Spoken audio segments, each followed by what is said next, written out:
নমস্কার। প্রত্যেকটি সনাতনী হিন্দু ভাইদের জানাই জয় শ্রীরাম।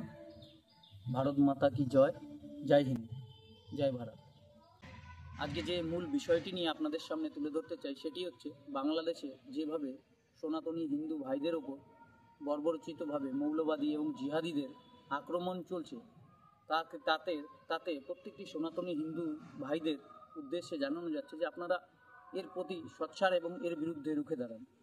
আমরা জানি ভারতবর্ষে থেকে সেই বাংলাদেশি মৌলবাদীদের কাছে প্রতিবাদ করে আমাদের কোনো রকম লাভ হবে না, কিন্তু যাতে আন্তর্জাতিকভাবে এই মৌলবাদীদের বিরুদ্ধে সারা বিশ্বজুড়ে প্রতিবাদ জানানো যায় এবং তারা এত প্রতিবাদ জানান আপনারা, যাতে সেই মৌলবাদীদের কাছে, সেই জিহাদিদের কাছে পৌঁছে যায় যে আমাদের সনাতনী হিন্দুদের ভাইদের উপর আক্রমণ হলে কিভাবে আমরা ঐক্যবদ্ধ হতে পারি। আমরা ঐক্যবদ্ধ হচ্ছি না এই কারণে তারা বারবার আমাদের উপর আক্রমণ করছে এবং আমাদের সেখানকার সেই বাংলাদেশের সংখ্যালঘু ভাইদের, সেই হিন্দু ভাইদের প্রতি যেই বর্বরতার সঙ্গে, যেই মানবতার সঙ্গে তাদের প্রতি অত্যাচার করছে এবং তাদেরকে হত্যা করা হচ্ছে, তার আমরা খুব দুঃখ প্রকাশ করছি এবং সারা ভারতবর্ষের প্রত্যেকটি সনাতনী ভাইরা তার প্রতি ধিক্কার জানায় এবং আমরা চাচ্ছি আমরা ঐক্যবদ্ধভাবে এই মৌলবাদীদের বিরুদ্ধে লড়ব এবং আগামী দিন এমন তীব্র থেকে তীব্র প্রতিবাদ গড়ে তুলব যাতে সেই মৌলবাদীদের হৃদয় ভীত এবং হয়ে যায় এবং পরবর্তীকালে আমরা এর বিরুদ্ধে বৃহৎ থেকে বৃহত্তর আন্দোলনে নামব। আমরা হয়তো যারা বেরোতে পারছি না, সামনে বেরোতে পারছি না, তারা পেছন থেকে আমাদের সমর্থন করুন। যারা পেছন থেকেও সমর্থন করতে পারছে না তারা সোশ্যাল মিডিয়ার মাধ্যমে আওয়াজ তুলুন। যারা সোশ্যাল মিডিয়া আওয়াজ তুলুন, কমসে কম হিন্দু ভাইদের কাছে এতটুকু জানা উচিত যে কমসে কম তারা তোমরা বিরোধিতা করুন। এর প্রতি আমাদের বাকি সনাতনী ভাইদের বাঁচানো আমাদের কর্তব্য এবং আমরা আগামী দিন তাকে বাঁচাবো। তাই আমরা সনাতনী ভাইদের উদ্দেশ্যে বলছি, আপনারা জেগে উঠুন।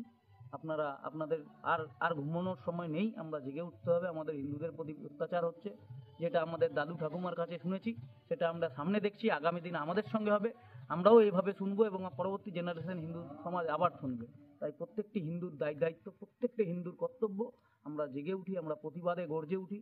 আজকে বাংলাদেশে যেটা হচ্ছে ভারতে যাতে আগামী দিন না হয় তার জন্য আমরা প্রতিবাদ করি এবং আমরা প্রত্যেকটি রাজ্য সরকার, প্রত্যেকটি রাজনৈতিক দল এবং ভারত সরকারের কাছে আবেদন, এর প্রতি আপনার কোনো রকম ব্যবস্থা নিন। আমাদের হিন্দু ভাইদের প্রতি এত অত্যাচার হচ্ছে, আমাদের থেমে থাকতে পারছি না। আমরা দেখেও অবুঝের মতো যদি চোখ বন্ধ করে থাকি, আগামী দিন আমাদের প্রতি হবে। তাই একত্রিত হও, সবাইকে বলছি, সব সনাতনী হিন্দু ভাইদের উদ্দেশ্যে বলছি, নিজেদের মধ্যে জাতি ধর্মে বিভক্ত না হয়ে সবাই জেগে উঠুন এবং আগামী দিন এর জোরতর প্রতিবাদ গড়ে তুলুন। নিজেদের মধ্যে জাতিতে ভাগ হয়ে এ নিচু জাত, এ উঁচু জাত, এ ওবিসি, এ ক্ষত্রিয়, এসব ব্রাহ্মণ, এসবের সমাজের মধ্যে ভাগ না হয়ে প্রথমে নিজেদের পরিচয় দিন যে আমরা হিন্দু। এই হিসাবে আমরা একত্রিত হই, হিন্দু হিসাবে একত্রিত হই।